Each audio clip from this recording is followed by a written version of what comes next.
We get bombarded with images like these. Climate change is altering the planet, and governments do little to stop it. On the contrary, the United States will withdraw from the Paris Climate Accord. Former oil industry executives in Donald Trump's cabinet talked down climate change. There is no model that has yet been developed that scientists would say is competent at predicting the future. But prosecutors like New York's Attorney General think that oil companies have known about climate change for decades without telling the public. Billions of dollars are at stake. Every fossil fuel company has a responsibility to be honest with its investors and with the public. The First Amendment, ladies and gentlemen, does not give you the right to commit fraud. The lawyer Carol Muffett is investigating this fraud. He says he's found documents proving that oil companies have been secretly funding research into climate change for 60 years. So the oil industry knew from the 1940s and 50s that there was a connection between sea level rise and carbon in the atmosphere. This is one of the biggest scandals in global history. If the oil companies knew about the threat of climate change, why didn't they tell anybody?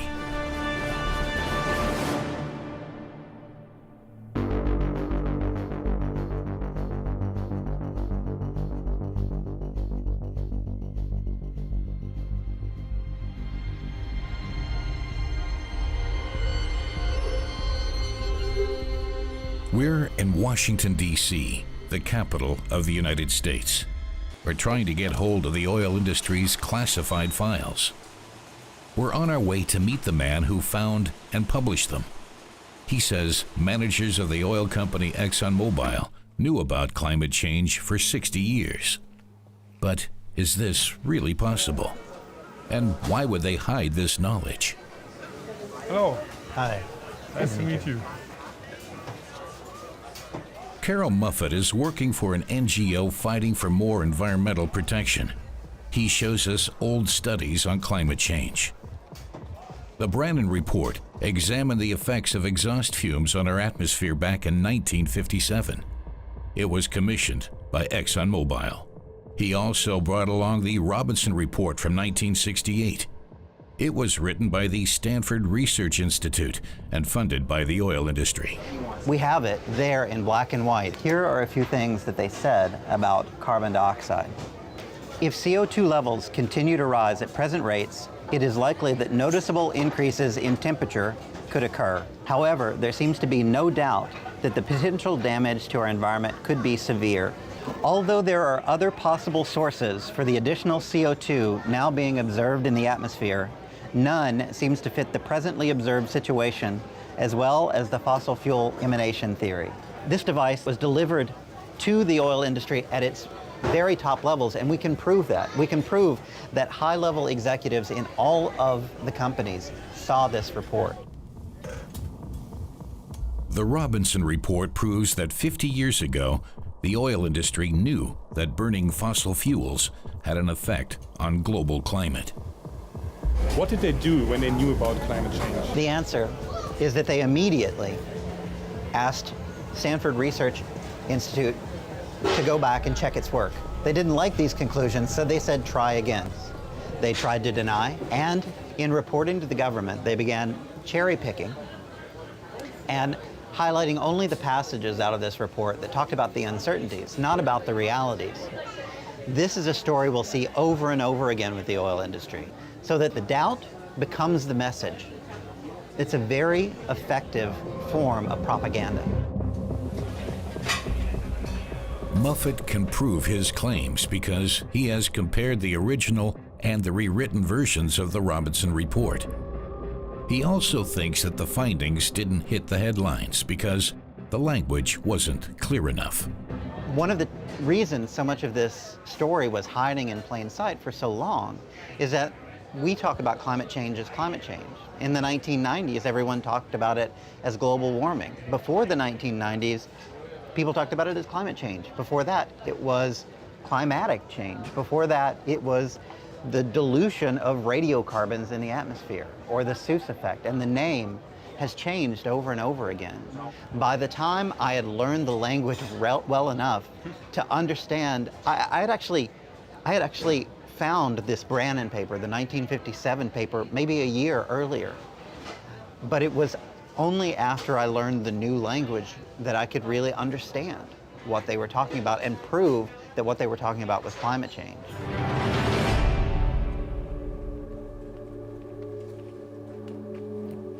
But when did the oil barons start their cover-up?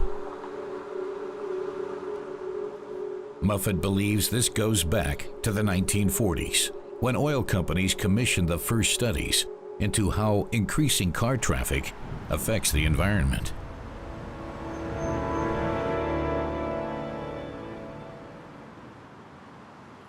I'm thinking this is how it started, and this is why it started. In Los Angeles in the 1940s, as cars were exploding, the automobile economy was exploding, Los Angeles was plagued by smog. And when the people of Los Angeles started looking to oil and gas as the reason for smog, the industry started fighting back. And it was that fighting back that led in December 1946 to the creation of the Smoke and Fumes Committee and to the oil industry's grand strategy to combine science with public relations to constantly delay action on a range of air pollution measures that began with smog but soon expanded to include sulfur dioxide and carbon dioxide, the main driver of climate change. The committee's main goal: to prevent possible legal restrictions. As its president, Vance Jenkins, put it clearly in 1954. The worst thing that can happen, in many instances, is the hasty passage of a law or laws for the control of a given air pollution situation. Oil companies designed and funded a research network, including the Stanford Research Institute. Unfavorable reports were rewritten. Even 40 years later, ExxonMobil executives denied the very existence of these studies. Proponents of the global warming theory say that higher levels of greenhouse gases are causing world temperatures to rise and that burning fossil fuels is the reason. But scientific evidence remains inconclusive as to whether human activities affect the global climate.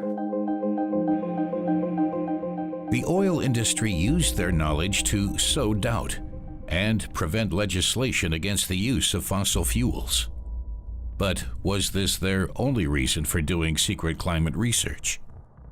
We're driving to Pennsylvania to meet a former ExxonMobil employee. For centuries, ships have been built on the banks of the Delaware River. One of them was a special order for ExxonMobil. In 1969, the company turned a 300-meter-long tanker into an icebreaker for a very special trip into the Arctic. Much of what Exxon did with the voyage, it held in secrecy. This is a company that was very good at controlling what went onto paper. They had every incentive to try and find a route through the sea ice to get that oil to market. Were they also looking at the long-term prospects of a melting Arctic? The official reason for the voyage was to find out whether a ship that size could travel to the Alaskan oil fields. But Carol Muffet believes that the voyage was a test run to see whether new and faster shipping routes would open up when the Arctic ice melts due to climate change. The voyage itself was really remarkable. They brought the ship for retrofitting here to Chester, Pennsylvania. Just here, so across that bridge.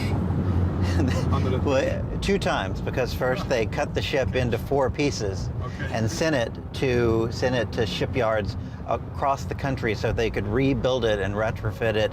And they brought it back to the Sun shipyards and put it back together and then sailed it out under this bridge. So did ExxonMobil executives know back then that climate change would cause the pack ice to melt? One of the researchers on the SS Manhattan was Edwin Clark. We want to know from him why the supertanker traveled to Alaska. For the first time, Edwin Clark talks about his work and ExxonMobil's motives. Hello, gentlemen. Hi. I'm Ed Clark. It's nice to meet you, Adam Carroll. Nice to meet you. I'm Johan. Nice to meet you. Very nice to meet you, gentlemen. Yeah.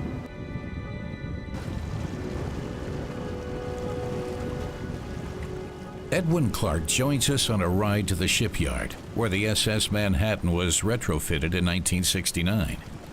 The place closed down 20 years later.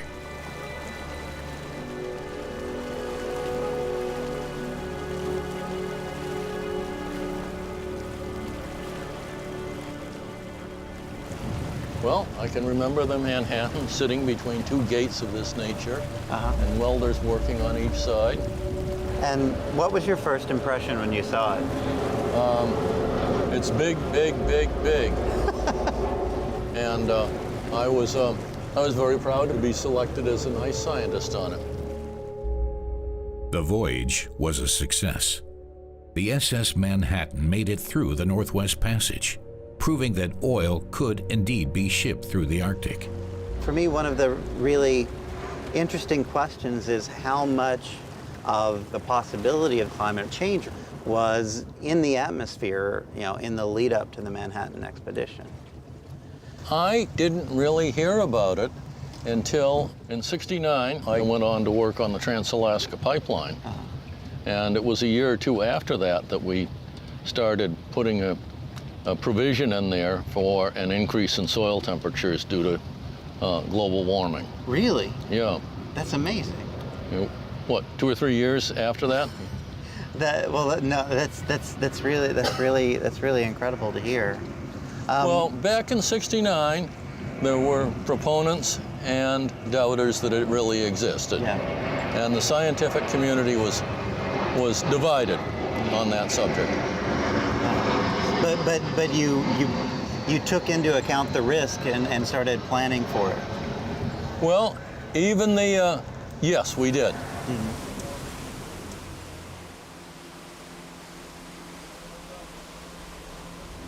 We cannot prove that the SS Manhattan was sent through the Arctic because of climate change, but Edwin Clark's statements highlight an interesting fact: that climate change was an issue for ExxonMobil at the time.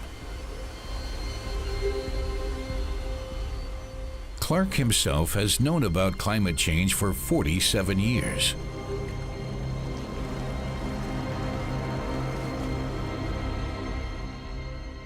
He and other engineers used their knowledge as early as 1970 in the planning and construction of the Trans-Alaska Pipeline.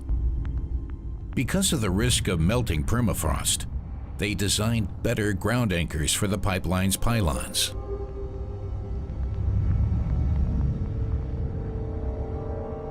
Clark's colleagues were also involved in the construction of oil rigs in the Arctic.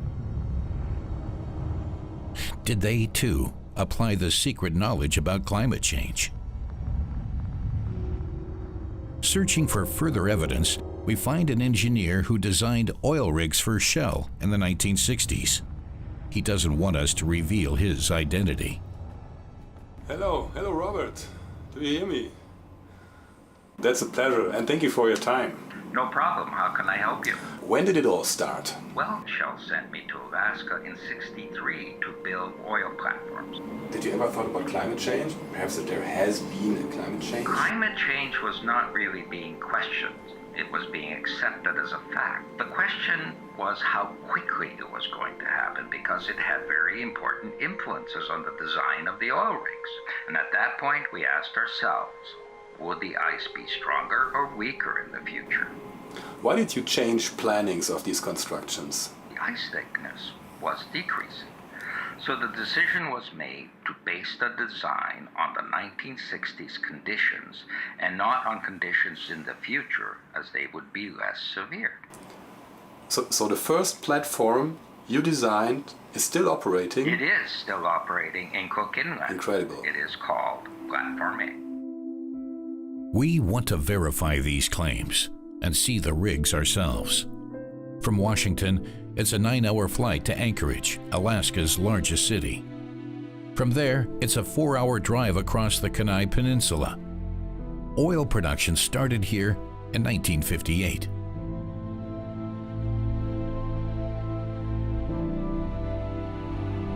Our calls to the rig's operators go unanswered. So we travel to the oil platform on a fishing boat. Environmental activist Bob Shavelson joins us for the trip. For years, he's been fighting against the pollution caused by these rigs.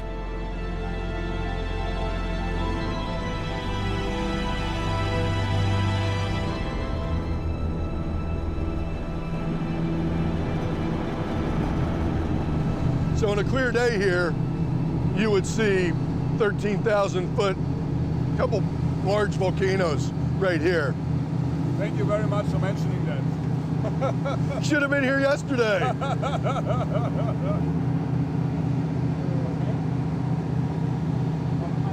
Alaska's on the front lines of rapid climate change. We're seeing impacts here that they're not seen anywhere else in the United States. If you look in the Arctic area, we have our sea ice is diminishing. In a decade or so, there may be no more sea ice in the Arctic. That's an incredible impact. The permafrost that lies under the ground is melting, so infrastructure, roads and houses are falling in. So there's real quantifiable impact from climate change that we're seeing now. It's not something that we're talking theoretically about in the future. We reach our destination, Platform A, designed for Shell oil. The engineers who built it in the 1960s knew already that the pack ice would be thinner in the future and that their design could be lighter. Robert Ma is a local fisherman whose fishing grounds are located directly in the area where the oil is produced. His niece is helping him prepare his nets. What's that spill down there? It's hard to tell. They're not drilling right now, but there's always some pollution coming from the platform. Yeah, and they're allowed to do that. They're allowed to do that under a loophole in our federal law, the Clean Water Act. It's the only area in the country where that loophole exists. That makes you angry, as I see. Well, it doesn't make any sense, and it's all just about profit. You know, these are our public waterways. In the United States, every American, every Alaskan collectively owns these resources. So these companies are taking something from me and my children when they dump into this water body. There are now 16 oil drilling platforms in the Cook Inlet. This past winter, Platform A had a natural gas line leak right in here. And it went on for several months because the company chose not to shut down the leak because they wanted to continue making profits. They didn't care about the leak? No. And it was bubbling gas coming up? Yeah. It was in the newspapers. It was everywhere. The leak was eventually repaired after 2 months. Local fishermen and the oil industry are often at loggerheads. The platforms are old. Oil or gas spills are frequent. Sometimes the anchors of the fishing boats tear open the pipelines connecting the oil rigs. Platforms that were designed in the 1960s with climate change in mind. This Platform A, I spoke to the engineer who built that, and he said that they used findings on climate change in the early 60s to reconstruct that oil rig. They knew that it would be less ice in the future, so does this surprise you? No, not at all. I think they've known about it for many, many decades, and they've just chosen to suppress that information. And they realized that all they had to do is say that there's some doubt about this, and there's a question about this, and they pay people to raise those questions. Would you say oil companies are betraying the public? Oh, absolutely. Yeah, I think they're acting in a private interest when they should be acting in the public interest. And I think it's a crime. I think it's a theft, not only for current generations, but future generations. We're robbing from our children, and that's wrong. And we're doing it in the name of money.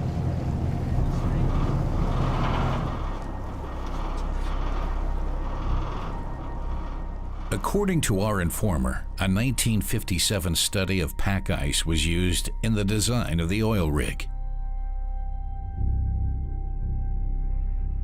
Did Shell learn about climate change from this and other studies conducted in the 1960s? Shell doesn't respond to our inquiries. But Carol Muffett has a theory. Well, what do you think about that? That's not a coincidence, no? I think it's a really interesting connection. We know that Hal Payton was doing research onto sea ice and how it affected marine structures in the 1960s. I think there is more to explore there. Carol Muffett's findings and our conversations with the engineers who designed these rigs seem to suggest that oil companies were adapting to climate change while publicly denying its existence. This Alaskan oil rig was built for thinner ice sheets. The Trans-Alaska Pipeline was designed for permafrost melt. Oil platforms in the Gulf of Mexico were reinforced to withstand stronger storms. During the 1990s, oil facilities in eastern Canada were designed to sit higher in anticipation of rising sea level. In 1989, the Sea Troll platform in Norway was also built 2 meters higher, and a gas pipeline between Germany and Norway was strengthened. These measures cost billions, and they are an indication that oil companies were planning ahead for a changing climate, at a time when publicly funded research was only just beginning to understand the causes and effects. But was there really a decade-long secret research program funded by the oil industry? Our investigation leads us to New Jersey. We hope to get answers from a geochemist who used to work for Exxon. We meet with him at his house.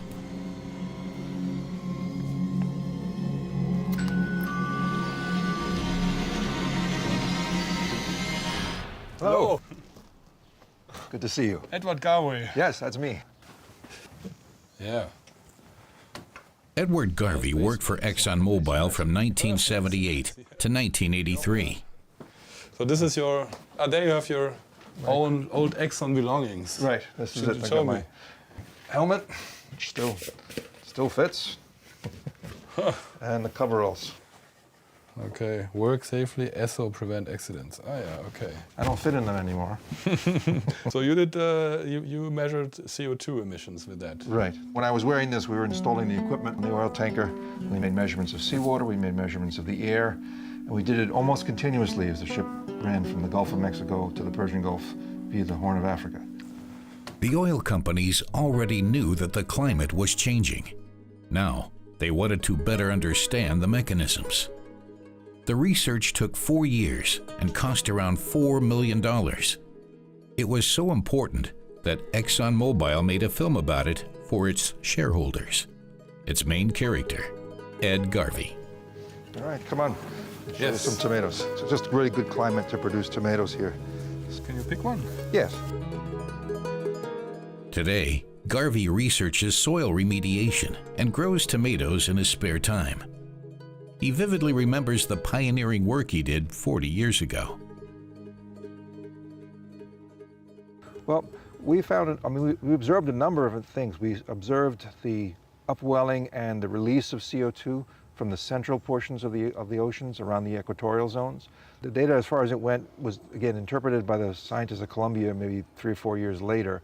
But what has been your findings until then? Just a whole map of the ocean's CO2 levels. So using the Exxon data along with other studies, my thesis advisor, Tara Takahashi and Wally Broker, used that information and created a whole map of CO2 levels in the ocean. So that was, it was an important step in understanding the role of the ocean in governing atmospheric CO2. It was so new and challenging that it really whet my appetite for the kind of work. And the scientists I work with, they were all excited as well. It was just a tremendous amount of enthusiasm in-house, within the scientists and stuff. And you know, it went all the way up. We presented to the corporate board, not me, but my boss presented to the corporate board at Exxon. Why did Exxon funded programs to know the levels of CO2 in the atmosphere? Do you know? Exxon funded those studies because they wanted to be a player at the table. They saw that this was going to be a problem. Exxon saw that this was going to be an issue for the world. The executives cut the project funding. Their official reason? Lack of money. At the same time, they reverted to their old tactics of sowing doubt about man-made climate change, says Carol Muffett. The oil industry was an early investor in the idea that climate change is actually caused by changes in the sun. That variation in the sun is a major driver of climate variation. And that's an argument that we see climate denialists using to this day. And so in that way, the oil industry's early investments really paid off over the long term. And the strategy paid off. We still have in government the same kind of denials that we had at Exxon a decade ago. And they could have been leaders, but instead they didn't. They chose not to. And they really were at a position in the 70s and the early 80s where they could have been in a position of leadership, where they would have, the science that they were doing would have been taken seriously and they would have been listened to. Exxon Solar was a big solar panel engineering development entity. They had Exxon Nuclear, they had, I don't remember what else they had. I think they had wind as well. But they had a lot of different, they had Exxon Nuclear, had Exxon Coal. They were really diversifying as an energy company. And when they reversed that in the 80s. And they shrank, if you would, in terms of their global impact, in terms of what they could do, and became much more an oil company again. They got back to their basics. But I think that they squandered an opportunity. And it was just, it's frustrating. It's frustrating. I mean, that's, you know, we've known about this problem for a long time. And it's just, how can I say, really frustrating. We ask ExxonMobil to comment on the Robinson Report, Edward Garvey's studies, and whether or not the company altered its designs to accommodate climate change, but get no answer.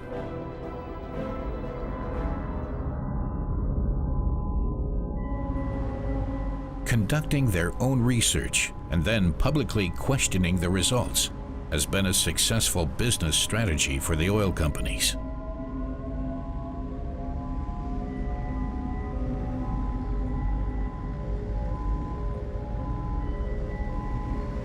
We have come to New York City to meet a communications advisor for American and European energy companies. Sebastian Schwach welcomes us on the 16th floor of an office building in downtown Manhattan. It's always easier to sow doubt than to convince a person of the truth. PR experts call this narratives. That is, different narratives based on different perspectives, all of which have their own claim to truth. Even ExxonMobil would not say that climate change is not a problem. They know exactly what's happening. Large companies are now more closely monitored than 50 years ago. They need to explain exactly what they are spending their money on. Today, they let others do their dirty work. There are networks that operate in a semi-public way, making it possible to disguise who actually finances these things without violating certain laws. What you need is a few studies by some semi-scientific authority. There are a number of research institutes that provide results on demand, especially in the energy industry. You have to pay for that. It can cost between 50,000 and 100,000 euros or even more. And if you have a lot of money, you can create your own research institute. That's what's being done in the US. Then you can do research according to your needs, based on science, or more precisely, semi-science, or even pseudoscience.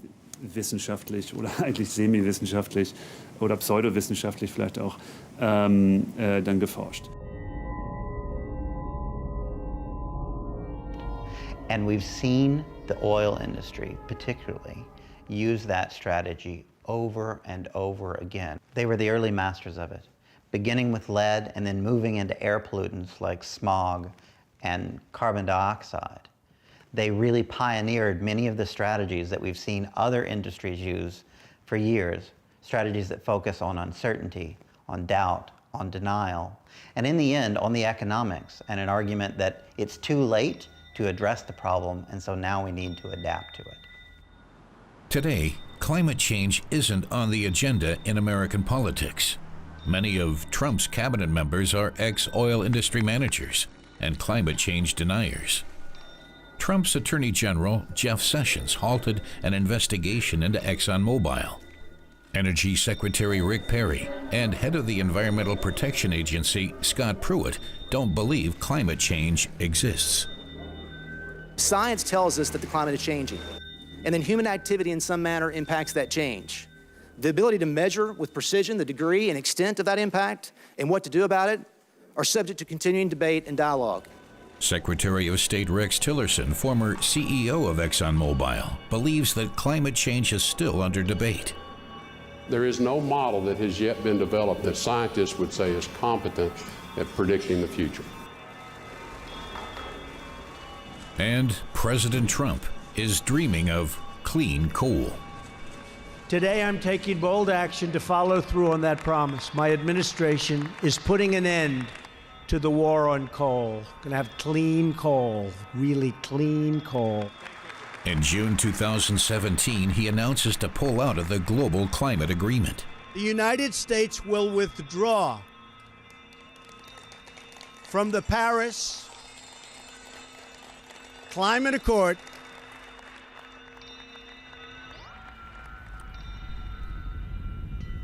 Climate change deniers are now setting the tone in Washington. The day after Donald Trump's election, ExxonMobil started suing Carol Muffett. The aim is to force Muffett to disclose his contacts. His staff member, Stephen Feit, is concerned about their future research. What was it like when you got that subpoena the day after the election? Well, the remarkable thing is it was surprising, but not really surprising. I mean, we knew when we started this work that they would come after us, and they would come after us hard. I remember reading the email that you sent alerting us to the subpoena and thinking, oh, there's nothing I can do, and just wondering what can we do, what happens now? The real irony of waking up on the morning after Donald Trump was elected and having a subpoena from Exxon that day, it was striking. And it really pointed to the whole new world, the dark world that we've entered in this work. I'm concerned that the instruments of power, the instruments of government, were turned into a circus in defense of a single large corporation. I'm concerned that the person who is now our Attorney General tried to stop a federal investigation into Exxon. I'm concerned that the person who's now the head of our Environmental Protection Agency tried to stop the state investigations into Exxon. We now have not only a Republican Congress, not only a Republican House aligned against us, we have a Republican White House led by a president who is an avowed climate denialist. So what's that like? It suggests we've got a long way to go. Around 1/3 of the members of the U.S. Congress are climate change deniers. They are laughable. It is laughable to have a member of Congress walk in to the floor of Congress on a snowy day and hold up a snowball and say, because it snowed today, climate change doesn't exist. That is ridiculous. It is laughable, and it is sad. Decades of misinformation and cover-ups, combined with targeted lobbying, has meant that oil companies have been able to thwart any effective legislation against climate change. What makes this the biggest scandal that I can imagine is it didn't happen only in the US. The reason that Smoke and Fumes points to a scandal of massive scale is because literally everyone on the planet is affected by it, and everyone in future generations for 100 years to come and potentially more is affected by it. The scale of it in economic costs, in cost to biodiversity, in cost to human lives and human rights is truly incalculable. We are traveling to Europe. Here too, we find people who doubt that climate change is man-made.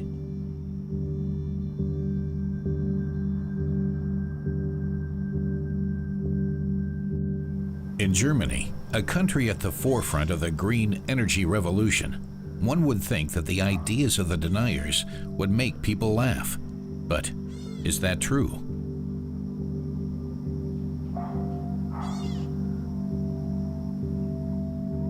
Stefan Rahmstorff has been researching climate change for 25 years.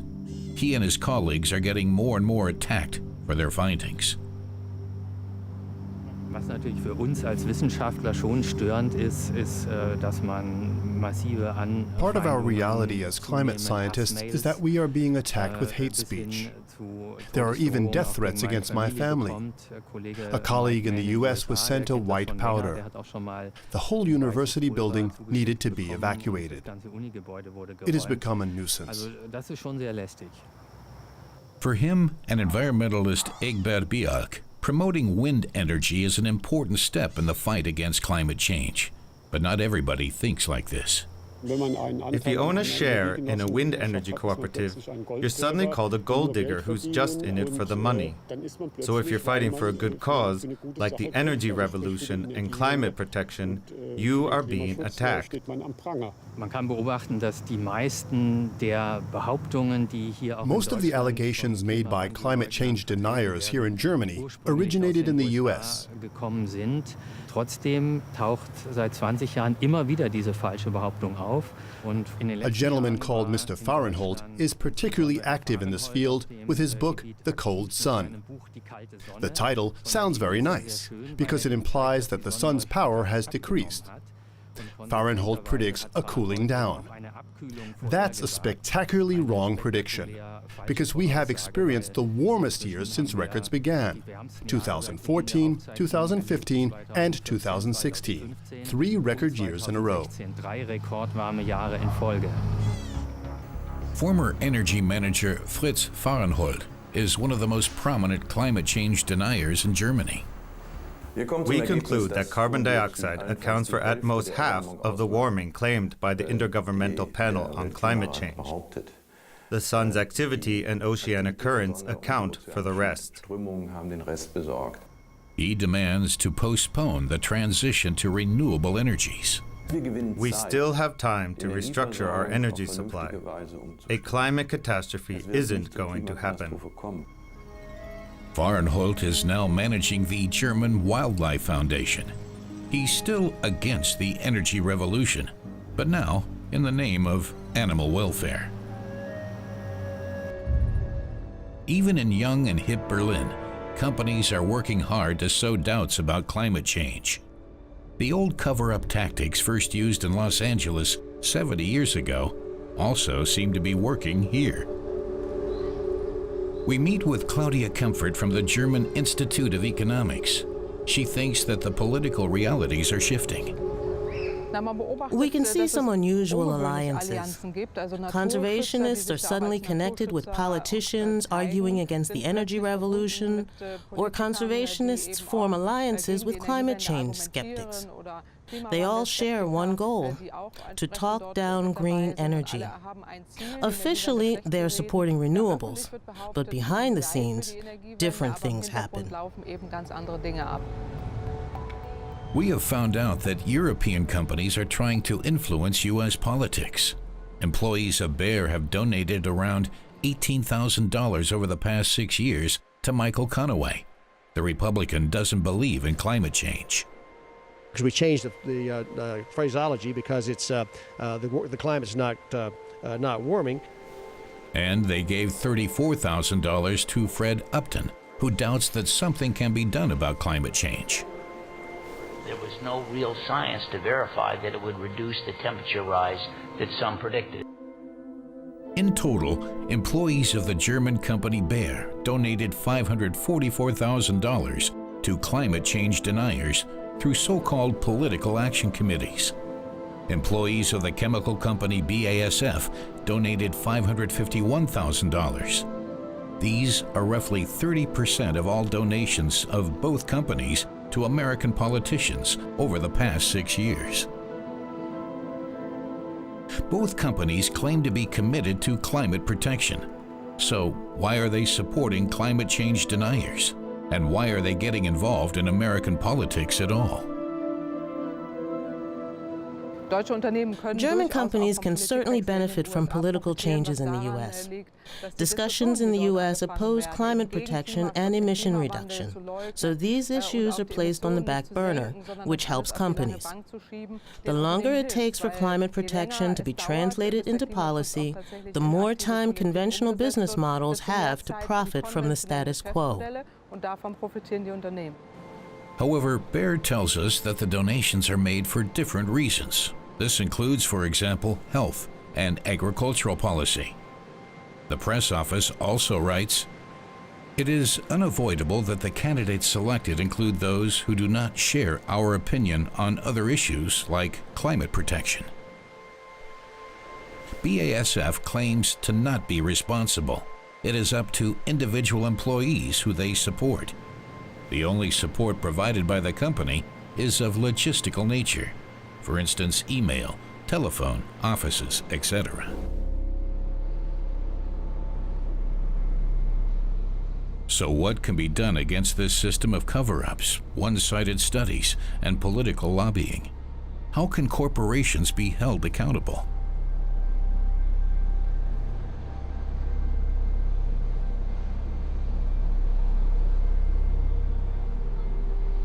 A number of lawyers around the world are working on a solution. They're trying to sue energy companies and make them pay for the damage caused by their emissions.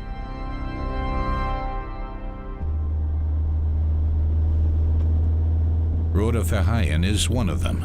She is currently suing the German energy company RWE, Europe's largest emitter of CO2. The steam coming from these cooling towers is actually just water vapor. The actual emissions are emitted through these high chimneys.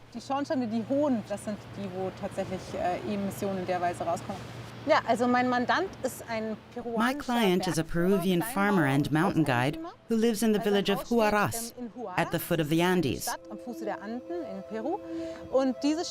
His house is threatened by a lagoon that is in danger of overflowing because of the melting of a nearby glacier. The risk of flooding has increased considerably. The question is not if, but when. Luciano Liua has to build a dam to protect his house. This is why he is suing the RWE group for a compensation of 20,000 euros. How can a power plant in Germany be held responsible for melting glaciers in Peru? The glacier in Peru is not melting because of this power plant per se. It's melting because of the cumulative emissions from power plants around the world, including those operated by RWE. They're contributing to global warming, and in turn the melting of the glaciers in the Andes.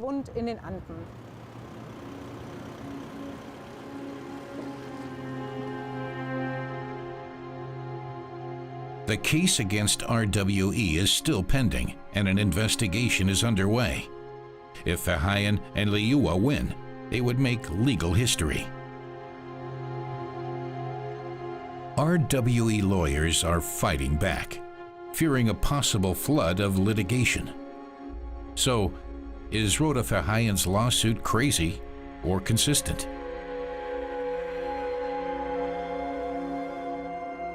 Can you describe some reactions? Of course, the case has been described as crazy, unfounded, and unlawful. It's a very unusual case for German courts. I don't think that this will be the last case of its kind, even if we lose. There are many potential clients with similar complaints, including coastal protection associations, island residents, or mayors of affected areas. Perhaps this case could also be used as a legal basis for a client from the Himalayas. This case won't be the last case, because people realize the damages it will cause.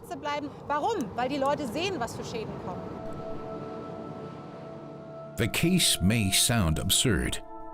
A Peruvian farmer suing a German energy giant for climate change damages.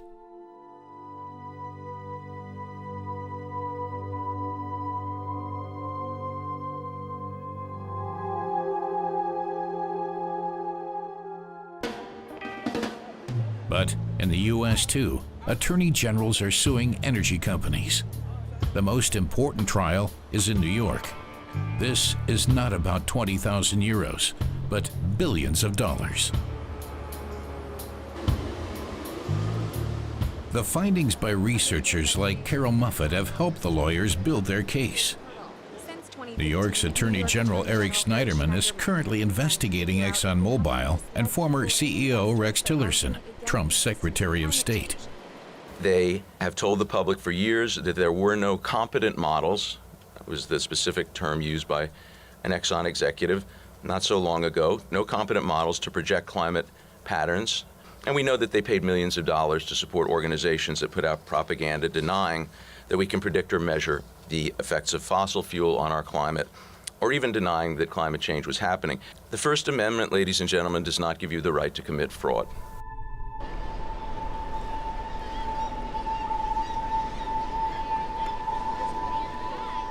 Peter Lehner used to work for Schneiderman's team. He was in charge of the Attorney General's Environmental Department. What is the Schneiderman investigation about? Schneiderman is investigating whether Exxon knew about climate change and knew the harms that it would cause to the company, Exxon, and failed to disclose those to the shareholders. But what is the legal basis? I mean, it's about climate change, but the legal basis is totally different, no? Well, the legal basis is actually very simple. It is shareholder fraud. If a company knows that climate change is going to affect the value of a company, in these cases oil companies or coal companies, and they're not disclosing what they know to the shareholders, that can be fraud. And that's really the question here. To what extent is Exxon saying one thing and doing something else?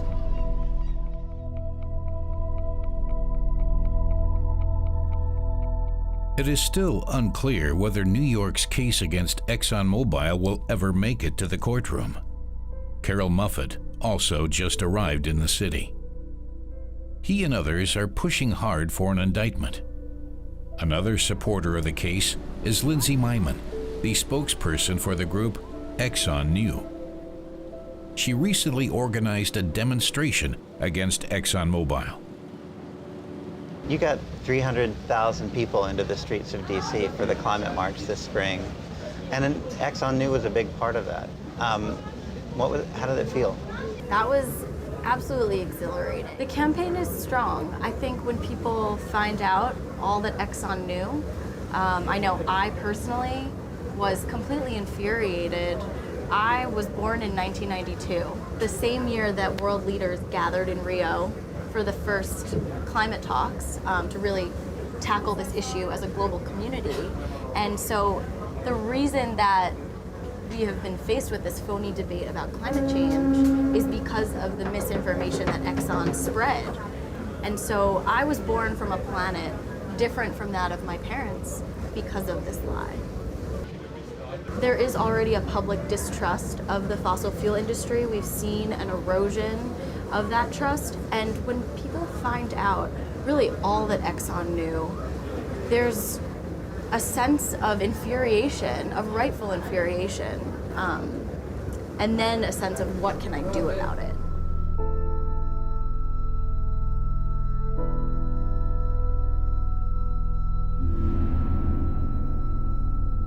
That was the goal. That's, our goal in doing this research was for other people to take the research and do more with it.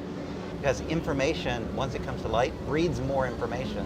And the more we know, the more power we have to fight back. I think what we're starting to see is that people everywhere are waking up not only to the fact that climate change is real, but now we can identify the companies and the corporate actors that are responsible, and they're starting to hold them accountable. Here in the US, in Europe, in Asia, in the Philippines, globally.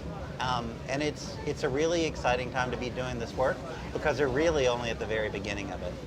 I don't care if Exxon falls. What I care about is fossil fuels. And if Exxon sticks to fossil fuels and doesn't look to the future and look to a safer planet, Exxon will fail, and I will applaud.